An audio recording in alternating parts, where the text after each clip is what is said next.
singing for Jinn. Warning: what you are about to hear is a true story. Viewer discretion is advised. The year was 1997. Nora was a famous Kuwaiti singer, a heavy-set woman who wore the traditional Islamic headscarf. Her name, Nora, in Arabic meant illuminating light. People often said her face glowed like the heavens. But one night, that light would be tested in a way she never imagined. Her phone rang. "Hello," she answered. On the other end, a chilling woman's voice replied. Though they spoke in Arabic, Nora noticed something strange.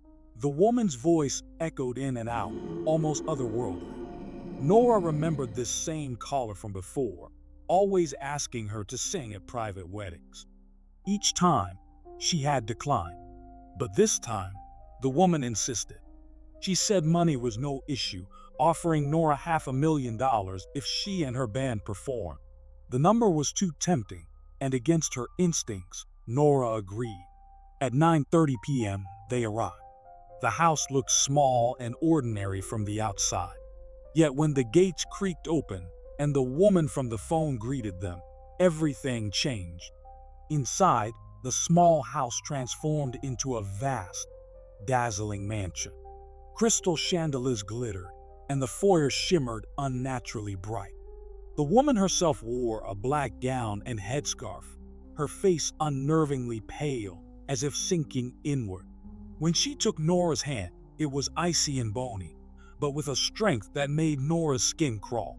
Forcing herself to hide her fear, Nora followed her to the stage.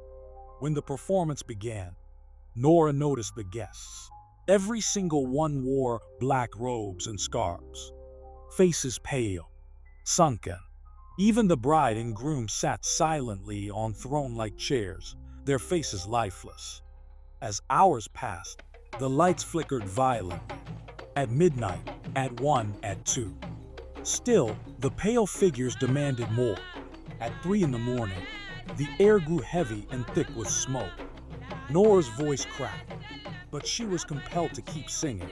And then she saw, through the flashing lights, a figure appeared, half woman, half horse. Its long black hair whipped back and forth, its face twisting into demonic shapes with every flicker. The other guests began to screech and strike themselves, their hollow screams blending with her song.